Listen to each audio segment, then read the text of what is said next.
오늘 우리에게 주신 하나님의 말씀은 요한복음 18장 1절에서 14절 말씀입니다.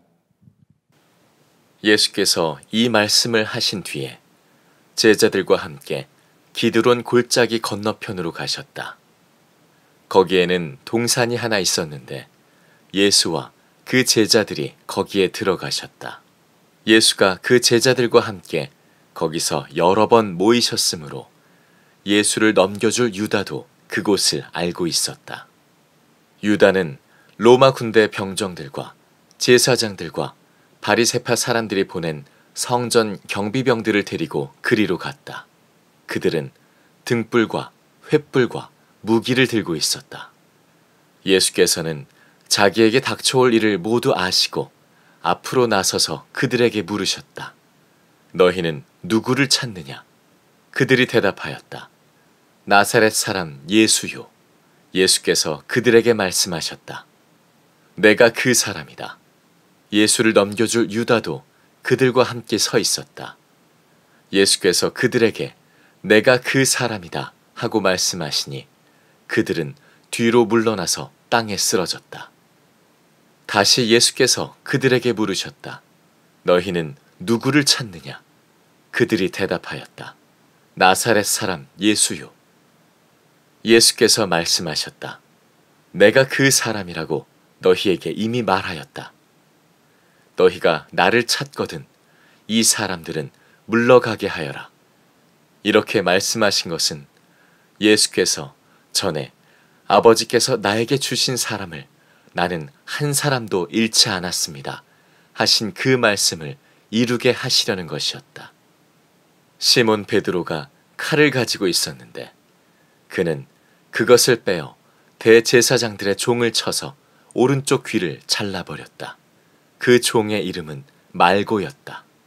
그때에 예수께서 베드로에게 말씀하셨다. 그 칼을 칼집에 꽂아라. 아버지께서 나에게 주신 이 잔을 내가 어찌 마시지 않겠느냐. 로마 군대 병정들과 그 부대장과 유대 사람들의 성전 경비병들이 예수를 잡아 묶어서 먼저 안나스에게로 끌고 갔다. 안나스는 그 해에 대제사장인 가야바의 장인인데 가야바는 한 사람이 온 백성을 위하여 죽는 것이 유익하다고 유대 사람에게 조언한 사람이다. 이제 요한복음에 가장 은혜롭고 또 귀한 메시지가 있는 부분으로 들어왔습니다. 요한복음 18장부터 21장까지 예수님의 십자가와 부활, 그 예수님의 부활 이후의 삶에 대한 기록들입니다. 오늘은 그 예수님의 고난 중에 가장 첫 번째 겟세마네 동산에서 예수님께서 로마 병정들에게 붙들려가는 장면입니다. 이 장면에 예수님과 제자들이 굉장히 대조적으로 등장합니다. 예수님께서는 마치 이 날을 기다리셨다는 것처럼 아주 당당하게 로마 병정들이 자기를 잡으러 왔을 때 그들 앞에 나섭니다. 너희들이 누구를 찾느냐? 나사렛 예수요. 내가 바로 그 사람이다. 예수님이 이렇게 나오시니까 그 말에 권세가 있으셔서 로마 병정들이 다 뒤로 나가 자빠졌다고 성경은 기록하고 있습니다. 예수님의 그 모습이 그렇게 당당하셨던 거에 비해서 예수님의 제자들의 모습은 너무 당황하고 그리고 어떻게 해야 될지 몰라 우왕좌왕하는 그런 모습으로 등장합니다. 베드로가 그나마 칼을 뽑아서 막 휘두르기도 했습니다. 대제사장의 종 말고의 귀를 베는 일도 있었죠. 그래도 그나마 베드로는 그렇게라도 했는데 다른 제자들은 다 도망가 버리고 말았습니다. 마가복음 14장 52절에 보면 벌거벗은 채로 도망간 제자도 있었다 그렇게 나오는데 요한을 말합니다. 자, 어떻게 이렇게 대조가 될까요? 그리고 요한복음은 왜 제자들의 이 비겁한 모습, 예수님을 버리고 다 도망가는 그 모습을 이렇게 기록한 걸까요? 우리들은 이 기사를 읽으면 제자들이 그랬나 보다 그 정도로 받아들이게 되지만 사실 이 제자들은 초대교회의 사도들입니다. 이 요한복음을 처음 읽는 사람들은 초대교회 성도들이었어요. 그들에게 있어서 사도는 예수님과 거의 같은 영적인 권위를 가지는 사람들이었습니다. 그런데 그 사도들이 예수님이 십자가 달리실 때 다 도망가 버렸다. 이건 사도들에게 있어서 엄청난 영적 권위가 무너지는 기사이기도 하잖아요. 그걸 왜 요한복음은 그 제자들의 그 모습을 그렇게 기록을 한 것일까? 우리가 오늘 이 말씀을 읽을 때 예수님께서 사실 제자들이 도망가도록 하셨다는 것 사실을 아주 좀 자세히 읽어볼 필요가 있습니다. 예수님의 제자들이 예수님을 버리고 도망간 게 아니고 예수님이 그 제자들을 도망가게 하신 거죠. 8절 말씀에 병사들이 자기를 잡으러 왔을 때 그 제자들은 놓아주라, 도망가게 하라, 그렇게 말씀하셨어요. 내가 그 사람이라고 너희에게 이미 말하였다. 너희가 나를 찾거든 이 사람들은 물러가게 하여라. 그러니까 제자들이 예수님을 버린 게 아니고 예수님께서 제자들에게 빨리 너희들은 가라, 너희들까지 붙잡힐 필요가 없어, 이러셨다는 거죠. 자, 그러면 요한복음이 제자들의 이 예수님을 비겁하게 버리고 도망갔던 이 기사를 쓴 의도가 뭘까 하는 거예요. 한마디로 말하면 예수님 안에서 어떤 사람도 변한다는 겁니다. 두려움이 가득했었어요, 제자들이. 그 제자들이 지금은 초대교회 사도들입니다. 그들 중에는 이미 순교한 사람도 있어요. 이렇게 변화될 수 있다는 거예요.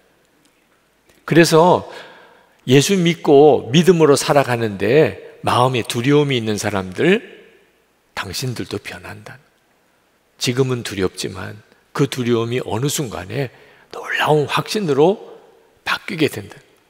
혹시 여러분 주변에 예수 믿고 믿음으로 산다고 하면서도 두려움이 많은 사람을 보면 절대로 무시하지 말라.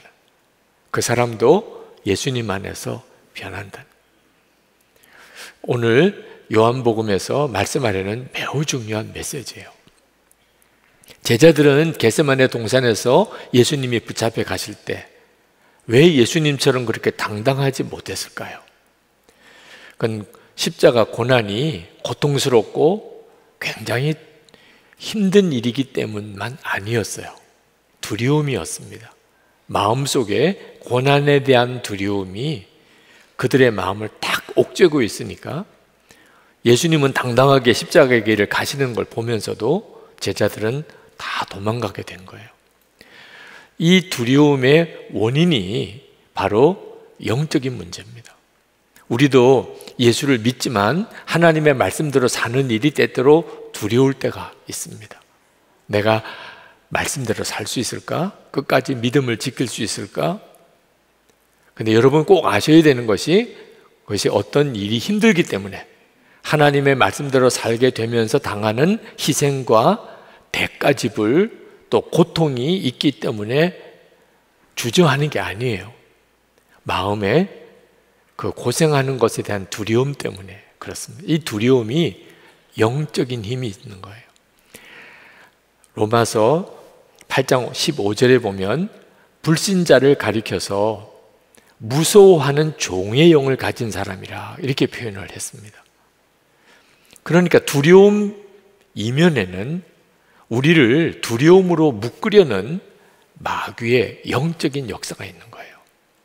불시험도 주고 또 사자굴 속에도 빠뜨리고 그리고 스데반처럼 돌에 맞는 일도 일어나게 하면서 마귀는 우리의 마음에 계속 두려움을 심어주려고 합니다. 목적은 하나예요. 십자가 지고 주님을 따라가지 마. 그건 너 못하는 일이야. 그거 진짜 무서워. 이런 형태로 마귀가 우리를 그렇게 마음을 사로잡으려고 하는 거예요. 달라스 윌라드가 쓴 하나님의 모략이라는 책에 보니까 미국 교회에 그런 이야기가 있대요. 선교사 가라고 할까봐 하나님께 헌신을 결단하지 못하는 교인들이 많다. 나는 우리 한국 교회만 그런 줄 알았어. 그 미국 교회도 혹시 또 하나님께 내가 헌신하겠습니다, 주님께 순종하겠습니다 그러고 나면 선교사 가라 이렇게 할까봐 무서워서 그 말을 못하는 사람들이 있다. 마귀가 우리의 마음을 그렇게 조종하는 거예요. 하나님께서 우리에게 그래서 성령을 보내신 겁니다. 성령이 임하시면 마음이 확 바뀌어버립니다. 디모데후서 1장 7절에 하나님께서 우리에게 주신 것은 두려워하는 마음이 아니요 오직 성령 능력과 사랑과 절제하는 마음이니. 성령이 임하시면 우리의 마음이 확 뒤집어져요. 그래서 생각도 달라지고 말도 행동도 다 달라지는 겁니다. 그 중에 가장 대표적인 변화가 두려움이 바뀌어버리는 거예요. 예수님을 믿어도 저는 여전히 두려운데요. 그런 분들이 있으실 거예요. 제자들은 예수님과 3년 같이 살았습니다. 그리고 겟세마네 동산에 예수님이 거기에 계셨어요. 그런데도 제자들은 두려웠어요.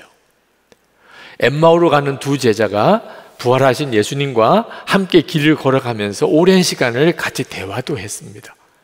그런데도 엠마오로 가는 두 제자의 마음에 두려움과 슬픔이 사라지지 않았습니다. 이것이 지금 많은 그리스도인들이 예수를 믿고 당황스러운 경험입니다. 예수를 믿는데 마음의 두려움은 해결되지 않는 거죠. 왜 그런가 하면 아직 예수님을 진짜 성경대로 믿고 있지 않기 때문입니다. 우리가 예수님 안에 거하고 예수님이 우리 안에 거하는 믿음으로 예수님을 믿어야, 예수님이 바로 내 곁에 계셔도 내 두려움은 없어지지 않습니다. 예수님이 내 안에 들어오셔서 내 마음의 두려움을 제거하고 세상 어떤 것보다도 크신 주님이 나와 함께 계심이 믿어질 때 세상 고난은 더 이상 나를 두렵게 하지 못합니다. 나는 예수님과 함께 죽고 이제 예수님의 생명으로 사는 이 믿음이 되어야 비로소 예수님을 믿으니까 십자가의 고난도 두렵지 않구나, 그렇게 바뀌게 되는 거예요. 정말 고난도 두렵지 않는 그런 믿음을 내가 가질 수 있을까? 여러분 중에 그 점에 대해서 아직 정말 확신이 생기지 않으시는 분이 있으실 겁니다. 근데 다 우리가 경험한 거예요. 여러분 어릴 때 엄마 아빠 없이 혼자 밤에 집에 있으라 그러면 다 두렵잖아요. 그 두려움은 정말 실상이죠. 그런데 이제 다 커서 어른이 되고 난 다음에 밤에 집에 혼자 있는데 두렵습니까? 전혀 두렵지가 않다면 그 느낌이에요. 전에는 두려웠어요, 틀림없이. 근데 지금은 집에 밤에 혼자 있다고 두려울 일이 없어요. 편하지 뭐. 어떻게 이렇게 바뀌죠? 예수 그리스도 안에 정말 거하고 예수님이 내 안에 계심이 믿어지면 그렇게 된다니까요. 전에는 두려웠는데 지금은 전혀 두렵지 않아요. 이것이 바로 내가 영적으로 성장했다는 뜻입니다. 이제 연말이 가까우는데 또 한 살을 더 먹게 되죠. 여러분 절대로 나이만 먹어서는 안 됩니다. 영적으로도 같이 성장해야 합니다. 영적으로 성장한다는 게 무슨 의미죠? 이제는 예수님이 내 마음에 계신 것이 믿어지는 거예요. 예수님과 이제 하루하루 주님과 함께 동행하고 사는 게 믿어지는 거예요. 그러면 영적으로 성장한 겁니다. 그 가장 놀라운 증거 중에 하나가 두려움이, 전에는 두려웠던 것들이 하나님의 말씀대로 산다는 게 두려웠던 것이 이제는 전혀 두렵지 않다는 것. 루마니아의 리차드 범브란트 목사님은 대단히 유명한 목사님이십니다. 1948년에 루마니아가 공산화되었을 때 그때 체포되어서 공산 정권에 의해서 14년 동안이나 지하 감옥에서 말할 수 없는 고문을 당하고 큰 어려움을 겪었습니다. 1964년에 전 세계가 이 리차드 범브란트 목사님이 계속 루마니아 감옥에 있다는 것을 알고 구명운동이 벌어졌어요. 결국 루마니아 정권이 이 리차드 범브란트 목사님을 석방하게 됩니다. 미국 상원에서 증언을 했어요. 뭐라고 증언했냐면, 내가 지하 감옥에서 말할 수 없는 고문을 당할 때 그 끔찍한 고통 속에도 내가 예수님의 십자가의 고난에 참여한다는 그 마음 때문에 기뻤다는 거예요. 그리고 나를 고문하는 사람들은 나에게 고통을 주고 있는 것 때문에 그들도 대단히 기뻤다는 거예요. 그래서 우리 그 감옥 속에 우리 모두는 다 기쁨이 충만했다고. 정말 믿어지지 않는 고백을 했습니다.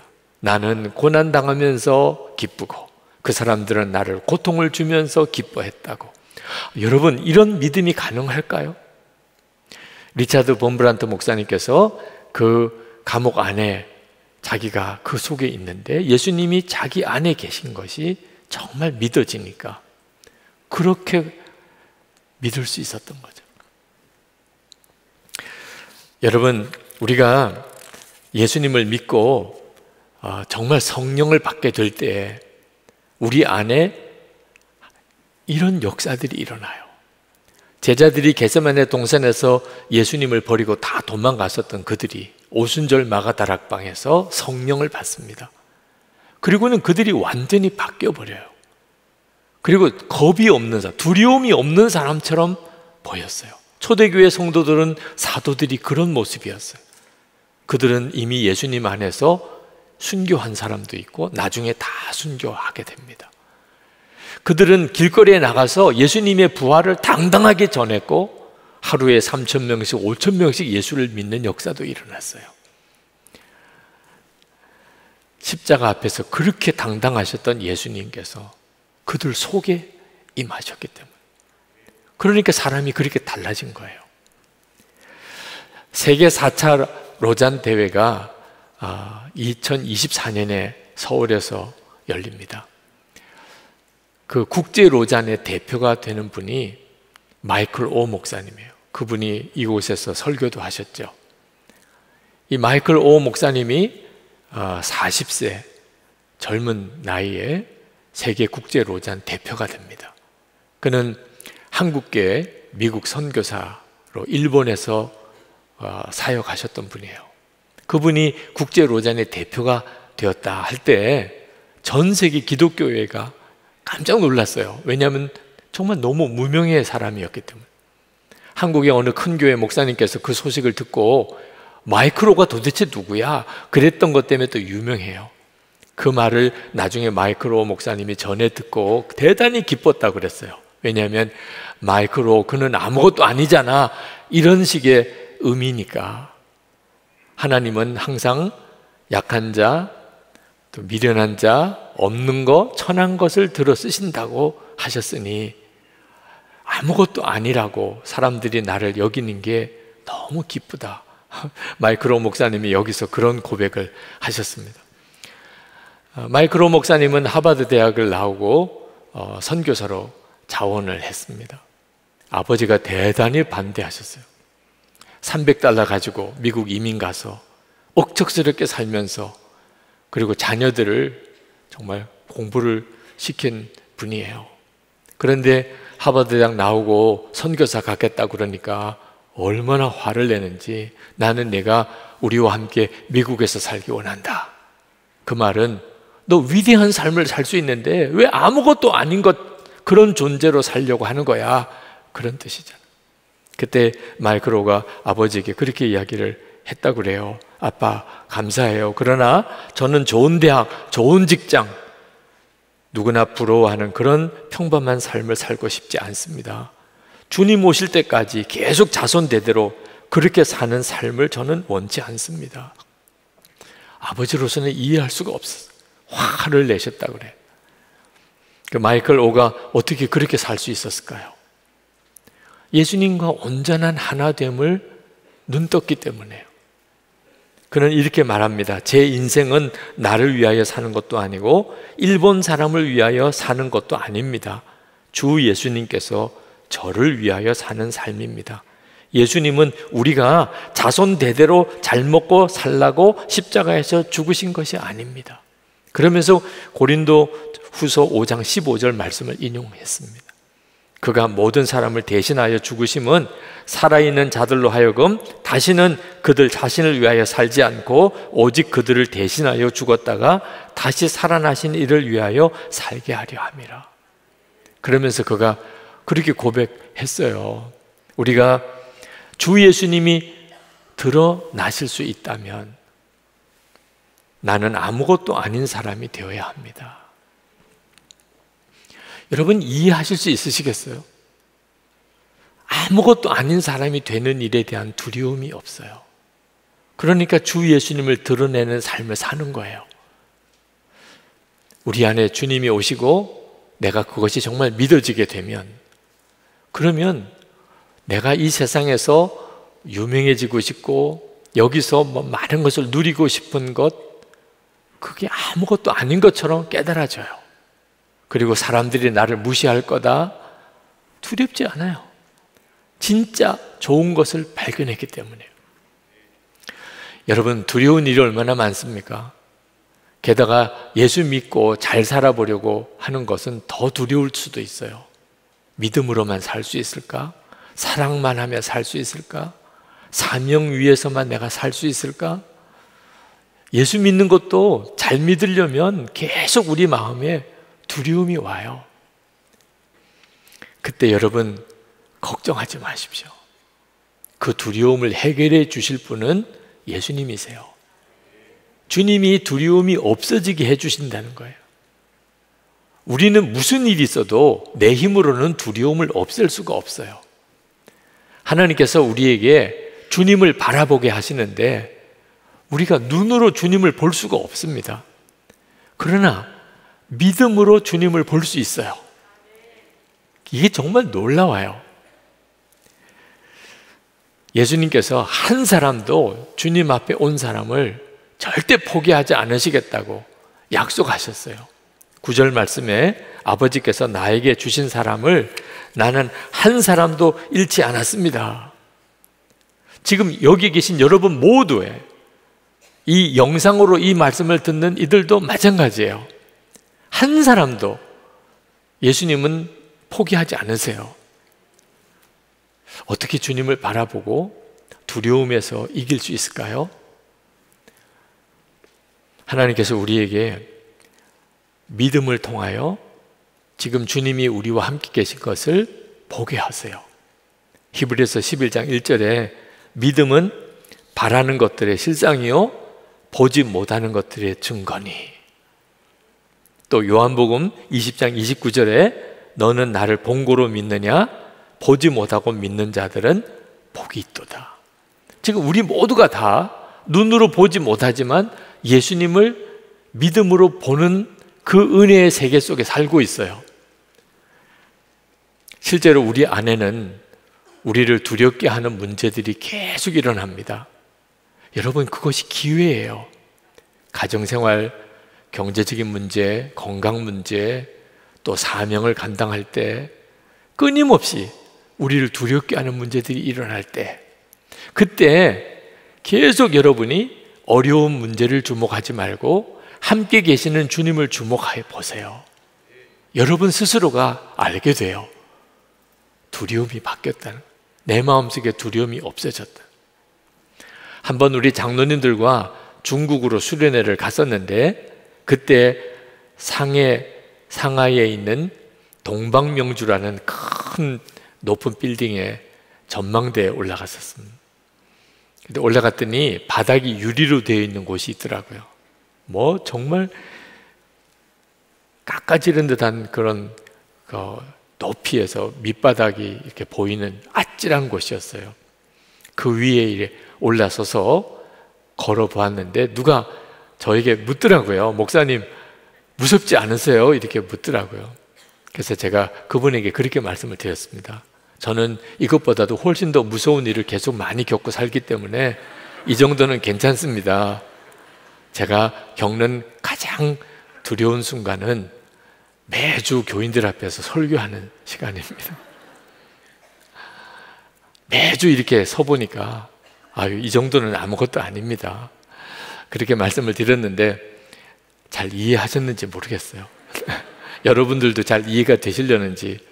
여러분, 매주일 이렇게 성도들 앞에서 말씀을 전하는 이 순간도 믿음의 싸움이에요, 저에게는. 근데 그것이 저를 엄청나게 바꿨어요. 눈에 보이는 것과 눈에 보이지 않으신 예수님, 어떤 게 더 커 보이나요?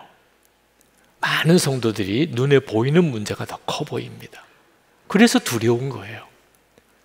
그런데 우리가 계속 주님을 바라보는 삶을 살아보면, 그래서 24시간 주님을 바라보고 매일 일기로 써보라고 권하는 거예요. 뚜렷하게 달라져요. 세상 문제는 더 이상 나를 두렵게 하지 못한다는 걸 알게 됩니다. 저는 솔직히 겁이 많은 사람이에요. 그러고 보면 겁이 없는 사람이 있을까요? 어릴 때부터 참 자라면서 이것도 두렵고 저것도 두렵고, 그런데 제일 두려운 것은 목회였어요.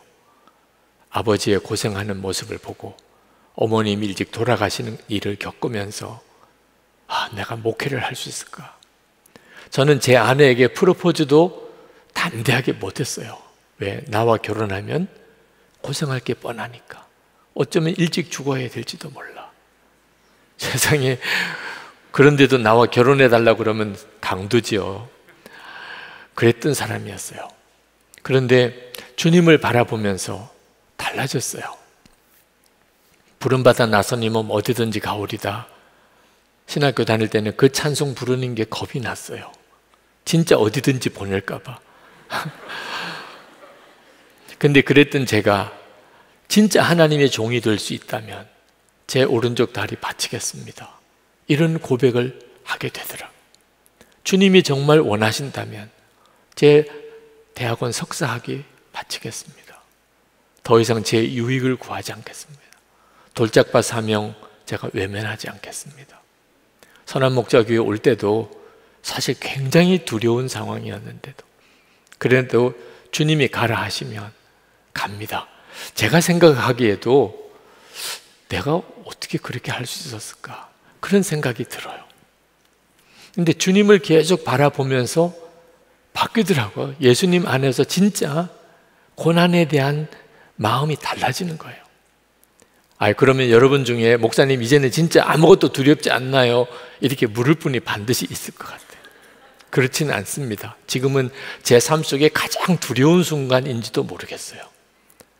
제게 주어진 일들을 하나하나 이렇게 보면. 근데 이제는 알아요. 이런 때 어떻게 해야 되는지. 문제를 바라보고 어려운 일을 주목하면 진짜 아무것도 못해요. 주님을 바라보는 거예요. 그거밖에 할 게 없어요. 그러면 주님께서 정말 신기하고 놀라울 정도로 제 마음과 생각을 바꾸세요. 여러분에게 지금 두려운 문제들이 있으실 겁니다. 다 성격은 다르겠지만 여기서 하나님 말씀대로 산다, 그 자체는 더 두려울 수도 있어요. 오늘 이 시간 하나님, 제 안에 주님이 이미 오셨는데 제 속에도 두려움을 바꿔주세요. 겟세마네 동산에서 예수님 버리고 도망갔던 제자들, 나중에는 순교도 두려워하지 않는 초대교회 사도들이 된 이 역사가 제게도 일어나게 해주세요. 예수님이 여러분의 마음에 계신 걸 진짜 믿어야 되고 그 주님을 계속 바라보아야 돼요. 그러면 주님이 하세요. 세상을 이기는 놀라운 믿음의 담대함, 능력과 사랑과 절제하는 마음, 여러분 안에 충만해지게 됩니다. 이 시간에 주님, 제가 정말 두려움을 이기고 싶습니다. 그러신 분들은 일어나서 기도하십시다. 하나님, 제게 필요한 것이 두려움을 이기는 믿음입니다. 갈 수 있는 길을 담대하게 가게 해주세요. 주님이 기뻐하는 그 길로 가게 해주세요. 그래서 하나님의 영광을 저도 경험하고 주위 사람들에게도 다 전하고 싶습니다. 우리 통성으로 기도하겠습니다. 은혜와 사랑이 충만하신 하나님, 놀라우신 하나님의 은혜와 하나님의 역사를 인하여 감사합니다. 하나님의 찬양하고 또 찬양한 마음과 사모하며 하나님의 역사하심 주님 감사 놀라우신 하나님의 은혜와 하나님의 역사를 인하여 찬양합니다. 오늘도 하나님 사랑하는 성도들의 마음의 심령에 하나님 주의 성령의 역사하심으로 주님을 바라보는 은혜의 눈을 열어주심으로 하나님 두려움 없는 담대함으로 믿음의 길을 가게 하소서. 하나님이 기뻐하는 길을 가게 하소서. 주님이 역사하시는 길을 가게 하소서. 하나님 주님을 체험할 수 있는 그 삶을 살게 하여 주시옵소서. 하나님의 놀라우신 은혜가 우리의 마음의 심령의 변화를 일으켜 내게 하여 주시옵소서. 주님의 역사하심을 갈망합니다. 아버지 하나님, 너무나 두렵고 걱정과 염려가 계속 밀려오는 상황 속에 이 한 주간도 살았습니다. 이제 또 한 주간을 그렇게 살게 되겠습니다. 하나님, 듣고 보는 모든 뉴스가 우리가 삶 속에서 계속 만나고 부딪히는 일들이 계속 우리를 꼼짝달싹하지 못하게 만드는 정말 답답하고 어려운 형편입니다. 이 배우의 마귀가 십자가의 길을 가지 못하도록, 끝까지 주님과 동행하지 못하도록, 진짜 하나님이 역사할 수 있는 삶을 살지 못하도록 우리를 묶고 있음을 깨달았습니다. 더 이상 두려움에 묶이지 않기를 원합니다. 하나님, 어떤 어려움도 어떤 고통스러운 일도 하나님 함께 하시면, 주님이 동행해 주시기만 한다면 하나님 문제될 것이 없습니다. 그렇게 고백하고 찬양할 수 있는 담대함 주시옵소서. 하나님 영광 받으시는 그 길 가고 싶습니다. 주님 역사하시는 그 체험 하고 싶습니다. 정말 주님과 끝까지 동행하며 하나님의 역사를 이루는 삶, 주변 모든 사람에게 지금도 예수님은 저 사람과 함께 계시구나, 주님이 동행하는 사람이구나, 그렇게 증거하는 삶 살고 싶습니다. 쓰러져가고 무너져가는 주변 사람들, 가족들, 친척들, 교우들도 많습니다. 주님, 주님만 의지하여 굳건하게 서게 하셔서 붙들어주고 세워주고, 그리고 하나님의 영광의 공동체를 이루게 하옵소서. 오늘도 하나님께 예배하고 우리의 마음을 담아 11조와 또 건축헌금과 감사헌금, 선교헌금과 구제헌금을 주님께 구별합니다. 성도들의 그 마음의 간절함, 감사를 하나님 받아주소서. 우리에게 은혜 위에 은혜로 부으시고 세상을 이길 믿음을 주시고, 우리의 가정 안에 하나님의 역사가 충만한, 사랑하고 믿음 안에 바로 서고 우리의 자녀들이 우리보다 더욱 귀하게 쓰임받는 역사들이 성도들의 가정에 계속 일어나게 하시고, 병든 몸이 고침을 받고 성도들이 일터와 기업이 복을 받아 돕고 베풀고 나누며 살게 하옵소서. 이 나라와 민족이 하나님을 정말 경외하는 나라가 되게 하소서.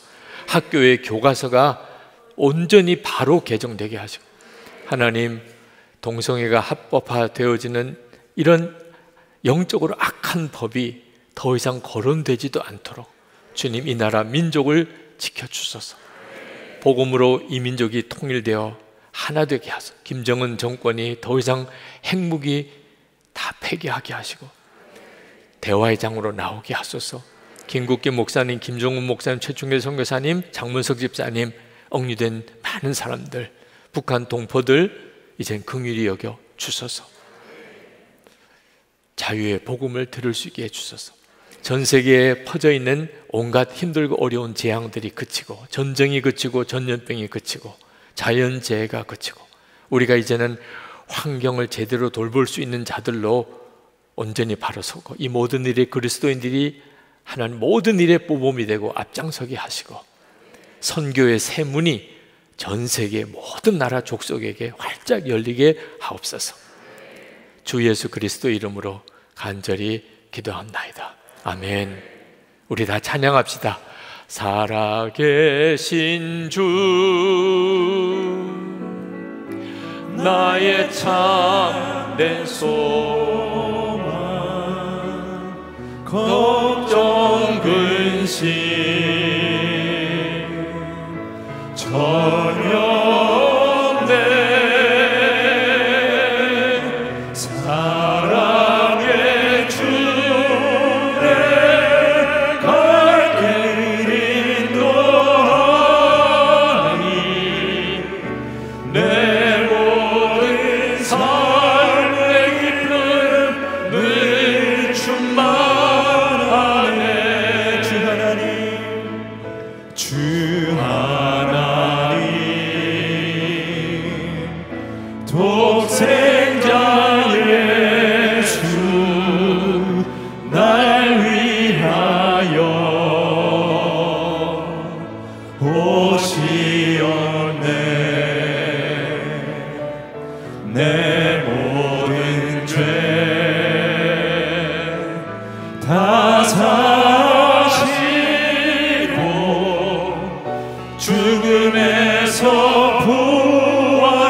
사랑의 주내 갈 길 인도하니 내 모든 삶의 기쁨 늘 충만하네. 살아계신 주님, 살아계신 주, 나의 참된 소망, 걱정 근심 전혀 없네. 사랑의 주내 갈 길 인도하니 내 모든 삶의 기쁨 늘 충만하네.